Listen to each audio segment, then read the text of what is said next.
The soft blue glow of her tablet illuminated He-Jin's face as she lounged on her plush couch, her legs tucked beneath her. Outside her apartment window, Seoul's skyline twinkled with its usual evening brilliance, but her attention remained fixed on the advertisement that had popped up on her social media feed. "Find your perfect match across all horizons," the ad promised, showing what He-Jin assumed were artistically rendered 3D models of attractive people. The graphics were impressive, almost too realistic, with an otherworldly quality that made her pause. Still, after 3 years of focusing solely on her career as a contract lawyer, she decided it might be time to dip her toes back into the dating pool. The app's installation was seamless, though she found it odd that it required a full body scan and medical history.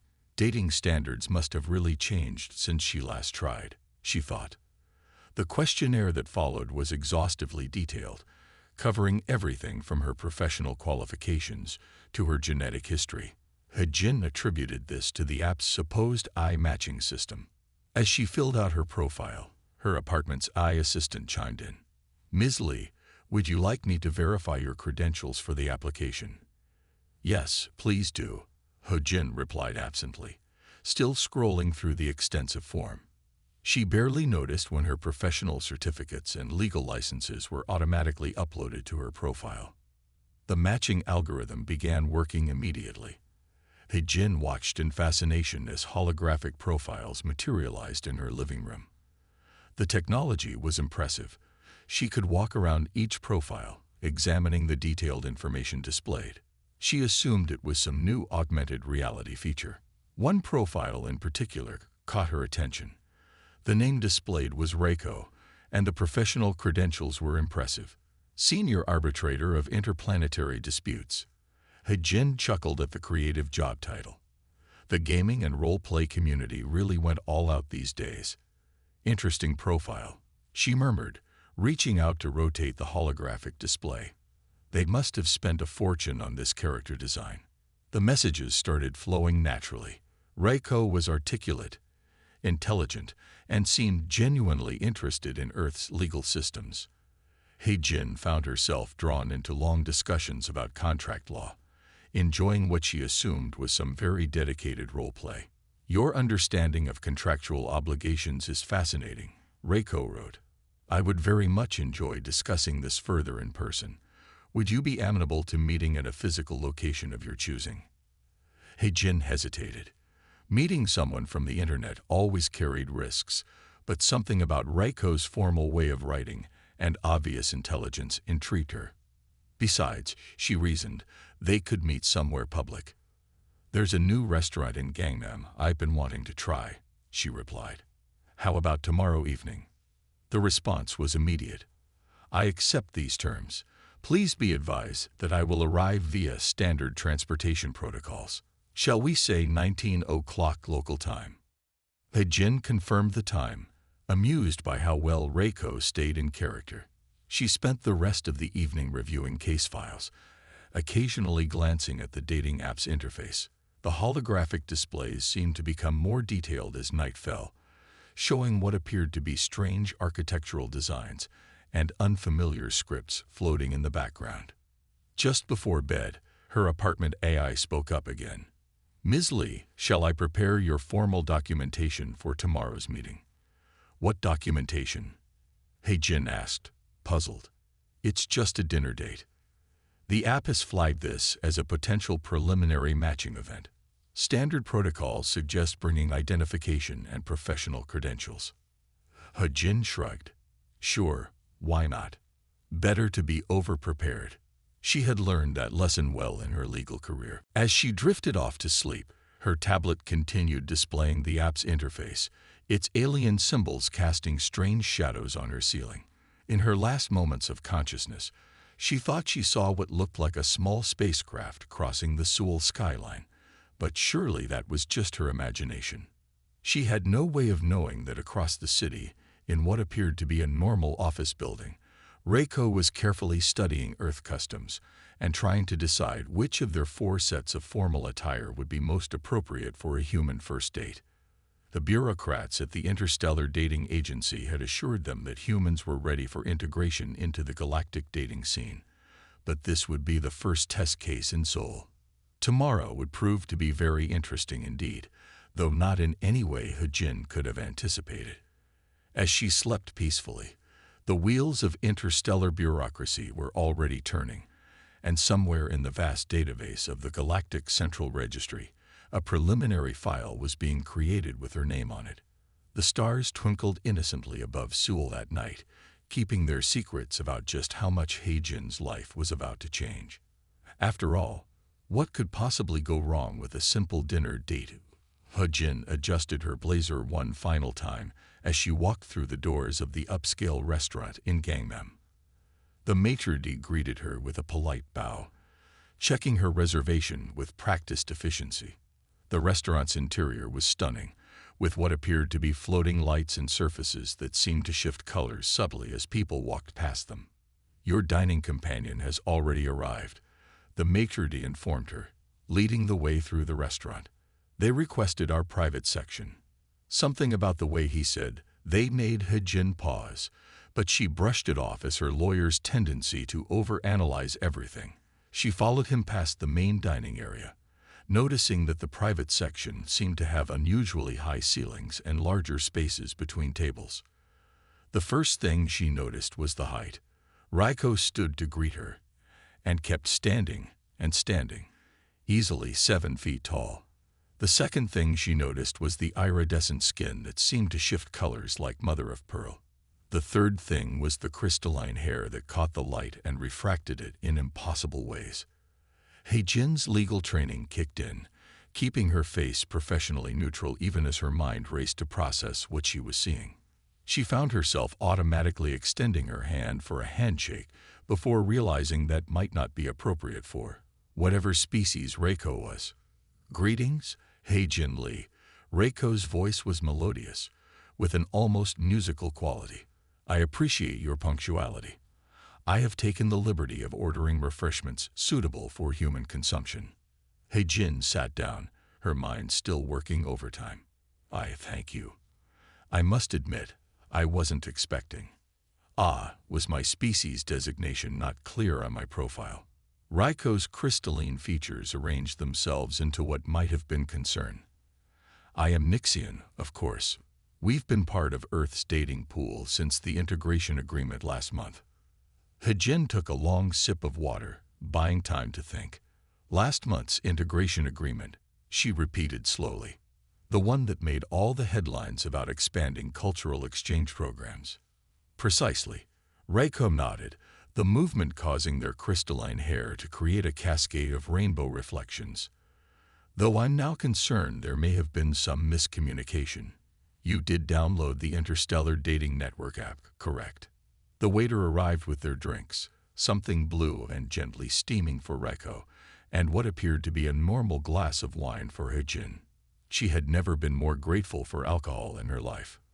"I downloaded what I thought was a normal dating app," Hejin admitted, taking a careful sip of her wine. "The technology was impressive, but I assumed it was just advanced AR." Raiko's laughter sounded like wind chimes in a gentle breeze. "Oh, this is delightful. A genuine miscommunication scenario. You know, these make the best stories at interspecies relations conferences." Something about their amusement helped Hejin relax slightly. "Well, as long as we're here, we might as well have dinner. I'd love to hear more about your work as an arbitrator of interplanetary disputes." "That must be fascinating." "Indeed. Just last week, I mediated a territory dispute between silicon-based life forms over mining rights to a gas giant. But I'm more interested in your work with Earth contract law. Your profile indicates several impressive victories in corporate arbitration." As they ordered their meals, Hejin was relieved to see the menu had a clear Earth cuisine section. The conversation flowed naturally into a discussion of legal systems across different species. Hejin found herself thoroughly engaged, her initial shock giving way to professional curiosity. "The challenge," Raiko explained, gesturing with an elegant hand that seemed to shimmer in the light, is creating binding agreements between species that perceive time differently. How do you enforce contract terms with a species that experiences all time simultaneously? You'd need to define the terms from their perspective. He-Jin replied thoughtfully, perhaps using events rather than time periods as markers for obligations. Reiko's features brightened literally, their skin glowing slightly. Exactly. Oh, you have such an intuitive grasp of interspecies law. This is proving to be a most satisfactory first meeting. The evening continued, and He-Jin found herself increasingly comfortable. Reiko was intelligent, thoughtful, and had a dry sense of humor that appealed to her. They shared stories about difficult clients, though Reiko's typically involved more tentacles and occasional violations of physics. As they finished their meals, He-Jin with traditional Korean dishes, Reiko with something that seemed to be primarily composed of light, Reiko grew slightly more formal. I have greatly enjoyed our interaction, they said, their tone carrying additional musical notes that hadn't been present before. Would you consider this initial meeting satisfactory for progression to the next stage? Next stage? He-Jin asked, but before Reiko could explain, they both rose and exchanged what He-Jin thought was a formal bow goodbye. As she walked home that night, He-Jin found herself smiling. Sure, she had accidentally gone on a date with an alien, but it had actually been one of her better dates in recent memory. Maybe she would keep the app after all. She had no way of knowing that the bow she had exchanged with Reiko had specific cultural significance among Nixians, or that even now, official documentation was being prepared based on their mutual gesture of respect. The Seoul night sky seemed different to her now, knowing what, and who, was really out there. As she walked, a shooting star crossed the sky, though she had to wonder now if it was really a star at all. Tomorrow would bring surprises she couldn't imagine, but for now, He-Jin was content with the knowledge that she had just experienced something truly unique. After all, how many lawyers could say they'd discussed contract law with a crystalline alien over dinner in Gangnam? The morning after her unusual date, He-Jin was enjoying her coffee when her apartment's AI system chimed with an urgent notification. A holographic document materialized in her living room, its text floating in the air in both Korean and an elegant, flowing script she didn't recognize. Priority diplomatic correspondence received, the AI announced. Shall I begin formal document processing? He-Jin set down her coffee cup and walked around the hovering text. The header caught her eye immediately. Preliminary Breeding Partnership Evaluation Agreement. She blinked hard, wondering if she was still asleep. Computer, please verify this document's authenticity, she said, her lawyer's instincts kicking in despite her shock. Document verified. Originating from the Nixian Embassy, countersigned by the Earth's Interspecies Relations Bureau. Time-sensitive response required within 1 Earth rotation. He-Jin sat down heavily on her couch, her mind racing. The document continued to hover before her, sections highlighting themselves as she read through them.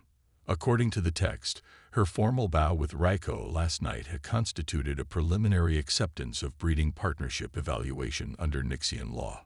Her phone buzzed with an incoming call. The caller ID showed an unfamiliar symbol alongside a government prefix. Taking a deep breath, she answered. Ms. Lee, a crisp voice said, this is Administrator Yoon from the Korean Extraterrestrial Relations Office. I trust you've received the documentation. I have it in front of me right now, He-Jin replied, her professional tone hiding her internal panic. Though I believe there's been a misunderstanding. Yes, we suspected as much when we saw the filing. You're actually the first human to enter into a Nixian breeding contract negotiation. Quite historic, really. He-Jin pinched the bridge of her nose. Administrator Yoon, I didn't intend to enter into any contract. I just went on a date. Ah, but you did exchange the formal bow of mutual intellectual appreciation with your Nixian companion, correct? After a discussion of legal systems and professional achievements. Well, yes, but in Nixian culture, That specific combination of actions constitutes formal intent to begin breeding partnership evaluation. Their species takes intellectual compatibility very seriously in these matters. The holographic document shifted, displaying a new section about cultural significance and legal precedent.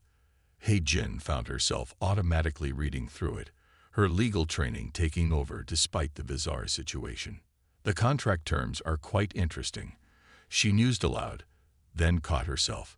Not that I'm accepting this. I didn't know what the bow meant.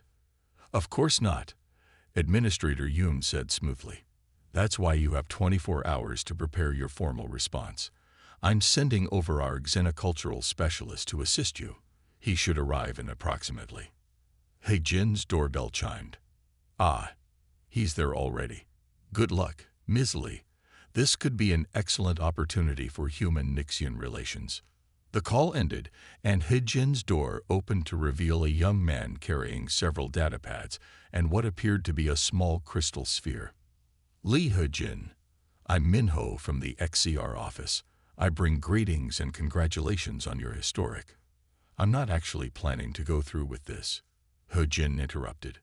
Minho set down his materials and activated the crystal sphere, which projected additional documents into the air. That's perfectly understandable. However, we should discuss the implications of refusing a Nixian breeding evaluation. Their species considers intellectual compatibility to be sacred. A rejection without proper cultural consideration could impact several pending trade agreements. He-Jin's legal mind caught the implications immediately. Are you saying my dating mishap could cause a diplomatic incident? Not if handled properly, Minho replied, pulling up more documents. The Nixian legal system is actually quite flexible. They respect intellectual discourse and logical argument. If you can present a culturally sensitive case. He-Jin found herself walking around the floating documents again, this time paying closer attention to the legal frameworks outlined within. Something about the contract structure seemed familiar. This section here, she pointed, about mutual benefit and cultural exchange. It's similar to Earth's commercial partnership laws. Minho nodded enthusiastically. Yes, Nixian breeding contracts are more like business arrangements than what we consider marriage. They're primarily concerned with the exchange and preservation of knowledge. He-Jin's phone buzzed again. A message from Raiko. I hope you have received the preliminary documentation. I look forward to your response and trust you will find the terms intellectually stimulating. Looking at the message, He-Jin felt her panic giving way to professional curiosity. The contract was actually quite elegantly structured, with clear provisions for cultural differences and knowledge exchange. Minho, she said slowly, tell me more about how Nixian contract negotiations work, and why exactly did they integrate with Earth's dating pool last month? For the next several hours, He-Jin's apartment became a study in xenolegal relations. She learned that Nixians have been observing Earth's legal systems with great interest, that their species reproduced through a complex process involving the merger of both physical and intellectual traits, and that they considered lawyers to be among the most desirable breeding partners due to their logical minds and argumentative capabilities. By evening, He-Jin had drafted a preliminary response, not an acceptance, but not quite a rejection either. Instead, she proposed a formal negotiation session to discuss the cultural implications and potential modifications to the standard contract terms. This is actually quite good, Minho said, reviewing her draft. You've cited their own legal precedents regarding cross-species cultural adaptation. Very clever. He-Jin sent the response, then sat back with a sigh. I still can't believe this is happening.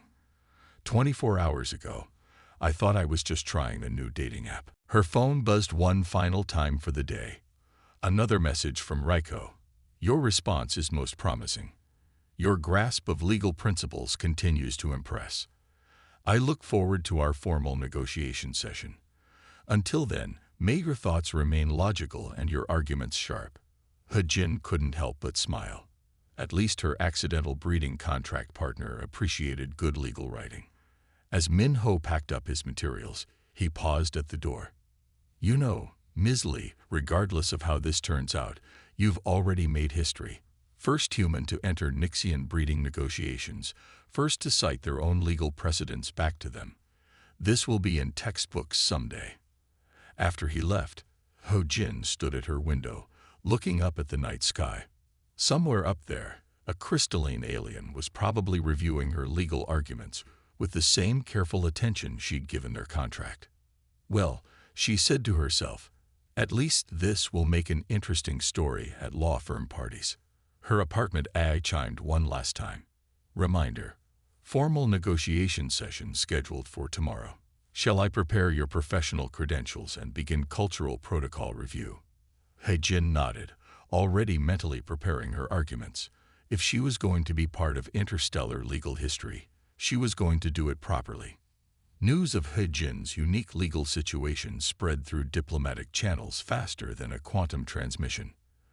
By morning, her apartment had become an impromptu command center for what was rapidly becoming an interstellar incident. The Centaurian embassy has requested observer status at the negotiations, Min Ho announced, checking his latest updates. They claim precedent based on their own breeding contract disputes from the Proxima Accords. He-jin looked up from the stack of xenolegal documents spread across her dining table. How many species are involved now? 7 want to observe, 3 are offering legal counsel, and the Arthropodian Collective has submitted an amicus brief supporting your position on cultural misunderstanding. Min Ho paused, though I'm not entirely sure they understand human courtship rituals either. A holographic notification flickered in the center of the room. The Nixian embassy's crystal-like logo rotated slowly as their latest message appeared. Formal negotiations scheduled for 1400 hours today. Location: neutral ground station. Low Earth orbit. Orbit? He-jin's voice cracked slightly. Nobody said anything about going to space. Standard procedure for high-profile interspecies negotiations, Min Ho explained, already pulling up transportation arrangements. Don't worry, the gravity stabilizers are excellent. You probably won't even notice the difference. He-jin's apartment chimed in. Ms. Lee, your formal attire has been prepared according to both Earth and Nixian protocols. Would you like to review the proper greeting gestures again? Before she could respond, her phone buzzed with another government call. This time, it was the Minister of Extraterrestrial Affairs himself. Ms. Lee, the minister's voice was carefully measured. I trust you understand the importance of handling this situation delicately. The Nixians are one of our most valuable trading partners. Their quantum computing technology alone. Minister, with all due respect, He-jin interrupted, her lawyer instincts taking over. Turning this into a trade negotiation might violate Section 47 of the Interstellar Cultural Exchange Act. This is a personal matter that happens to have diplomatic implications. There was a pause on the other end. I see why the Nixians found you intellectually compatible, the minister finally said. Handle this however you think best. Just try not to start an interstellar incident. As He-jin prepared for departure, she received a personal message from Raiko.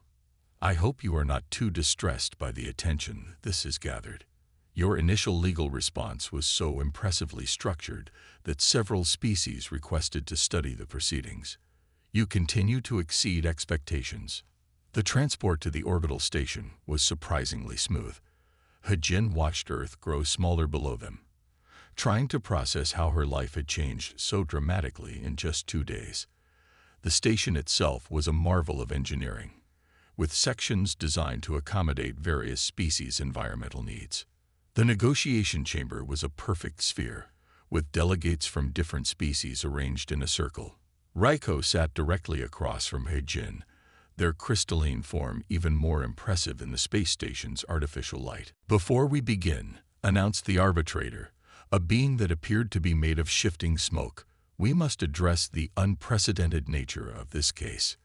Never before has a first date resulted in such high-level diplomatic involvement. He-jin stood, straightening her blazer. If I may, honored arbitrator, I believe that's precisely why we're all here. This case highlights the importance of establishing clear protocols for cross-cultural romantic interactions. A murmur of approval rippled through the chamber. Several delegates began taking notes. Additionally, He-Jin continued, while I respect the Nixian traditions regarding intellectual compatibility, I would argue that true compatibility requires informed consent and cultural understanding from all parties. Reiko's crystalline features shifted in what He-Jin now recognized as appreciation. A most logical argument. Would you expand on your interpretation of informed consent across cultural boundaries? For the next several hours, He-Jin found herself engaged in the most unique legal discussion of her career.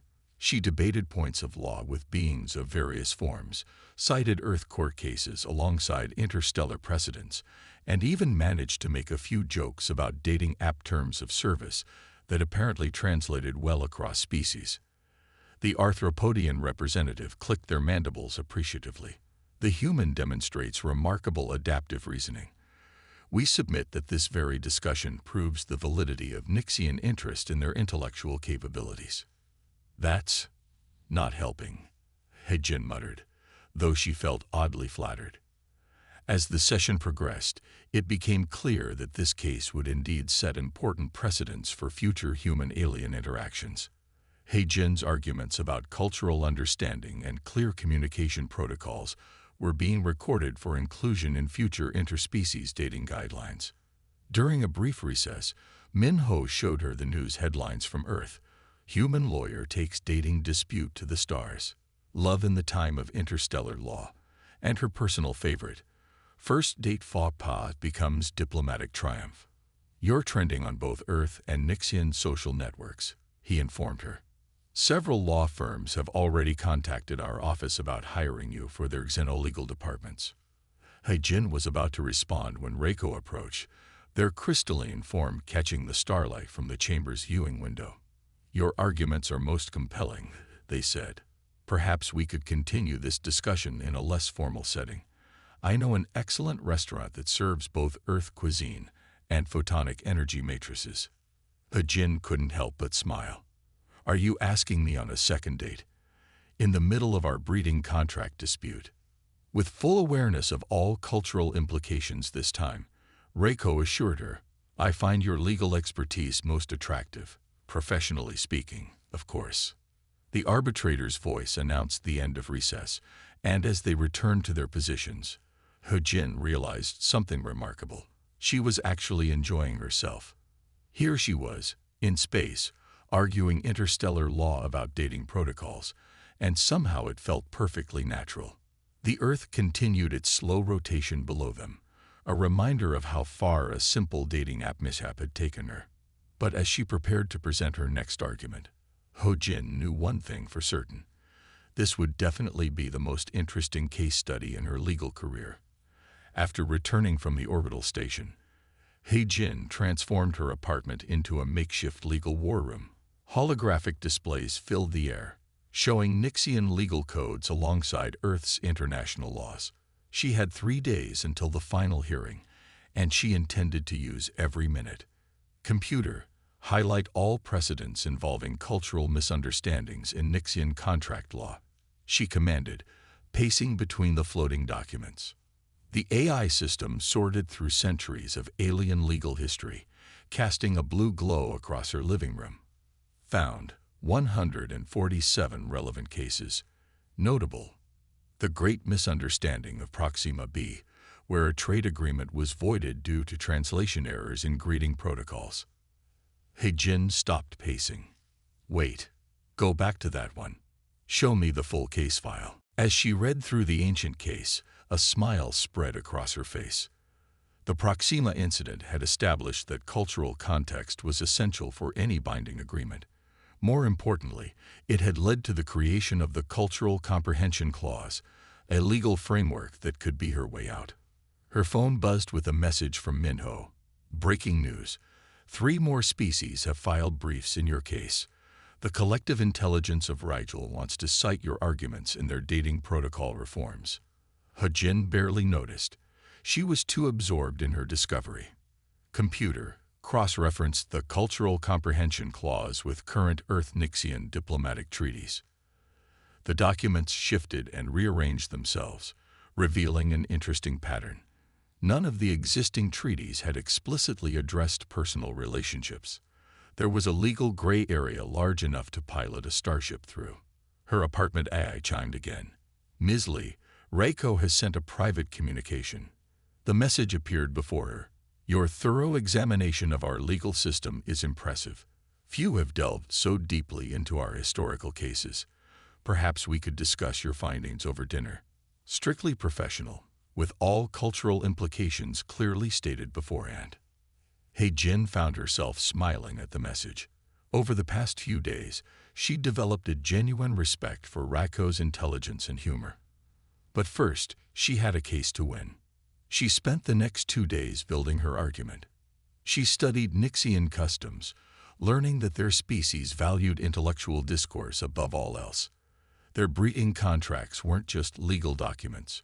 They were seen as the highest form of philosophical debate. "That's it," she muttered to herself, late on the second night. "They don't want compliance. They want engagement."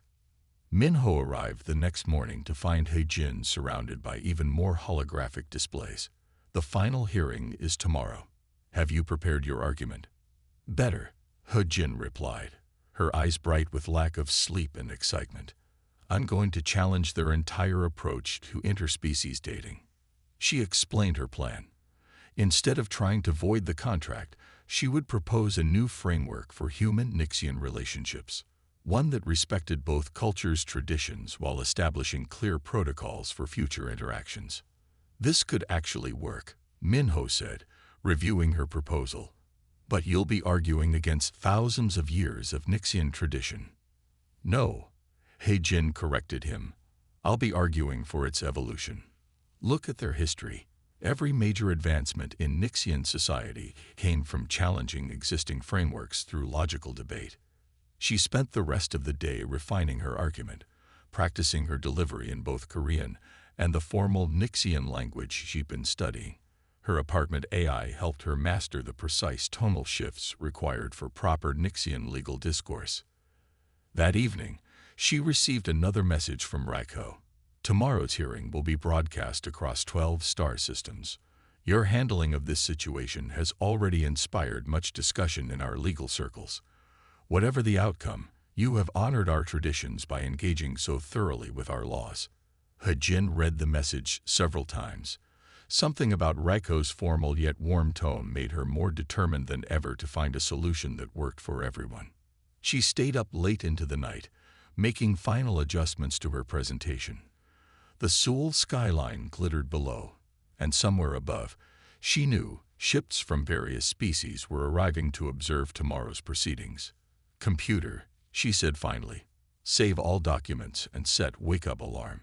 Tomorrow we make interstellar legal history." As she prepared for bed, her apartment AI spoke up one last time. "Ms. Lee, according to my analysis, your argument has a 73% chance of success.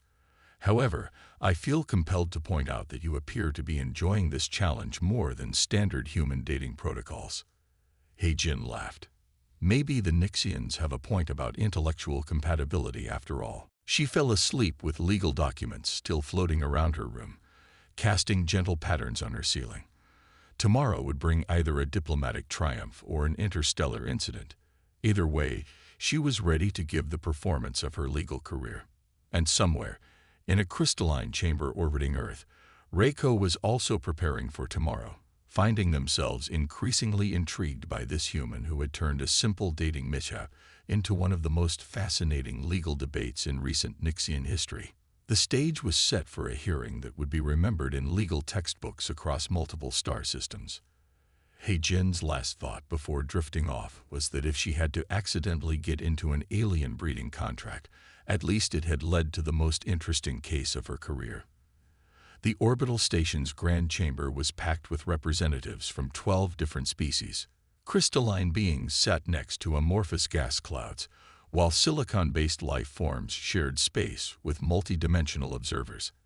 At the center of it all stood He-Jin, feeling surprisingly calm as she prepared to make legal history. "The High Council recognizes He Jin Lee of Earth," announced the arbitrator, their smoky forms swirling with formal patterns. "You may present your case." He Jin stepped forward, her specially designed suit adjusting automatically to the chamber's artificial gravity. The holographic display she had prepared shimmered into existence around her. "Honored Council," she began, her voice clear and steady. "I stand before you not to contest the validity of Nixian breeding contracts, but to propose their evolution." A murmur rippled through the assembled beings. Raiko, seated with the Nixian delegation, leaned forward slightly, their crystalline features reflecting starlight from the chamber's vast windows. "For millennia, your species has valued intellectual discourse as the foundation of all meaningful relationships," Heijin continued. "This principle has served you well. However, the integration of humanity into the galactic community presents unique challenges and opportunities." She gestured, and a hologram shifted to display ancient Nixian legal texts alongside recent Earth dating statistics. "Consider the great misunderstanding of Proxima b, where your society demonstrated remarkable adaptability by establishing the Cultural Comprehension Clause." The Nixian Chief Justice's crystal-like form shimmed with interest. "You propose this case falls under similar jurisdiction." "I propose it transcends it," He Jin replied. "This isn't just about cultural misunderstanding. It's about creating new frameworks for meaningful connection across species." She launched into her carefully prepared argument, weaving together Earth's dating customs with Nixian traditional values. The holograms around her shifted and flowed, illustrating each point with precise data and historical references. "Humans, like Nixians, value intellectual compatibility," she explained. "But we also require emotional resonance and shared experiences. Your breeding contracts focus on the exchange of knowledge. Admirable, but incomplete when applied to human relationships." Reiko spoke up, their musical voice carrying across the chamber. "Yet you demonstrated remarkable intellectual capacity in researching and understanding our laws. Does this not validate our initial assessment?" He Jin smiled. "It validates that our species can learn from each other, which brings me to my proposal." The holograms converged into a single display, showing a new type of contract framework. "I propose the establishment of an interspecies cultural exchange program, with dating protocols that respect both our traditions. Instead of immediate breeding contracts, we begin with a period of mutual cultural education." The chamber erupted in discussion. Several species began taking rapid notes, while others engaged in heated debates in their native languages. "This is unprecedented," declared the arbitrator. "You suggest fundamentally altering a cornerstone of Nixian society." "I suggest enhancing it," Heijin corrected. "Your society values the pursuit of knowledge. What better way to expand knowledge than through carefully structured cultural exchange?" She proceeded to outline specific provisions, formal dating periods with clear cultural guidelines, mutual language study requirements, and progressive stages of commitment based on demonstrated understanding of both species' customs. Furthermore, she added, this framework could serve as a template for all human-alien relationships, preventing future misunderstandings while promoting genuine connection. The Nixian Council members conferred among themselves, their crystalline forms creating complex light patterns as they communicated. Reiko watched He Jin with what appeared to be growing admiration.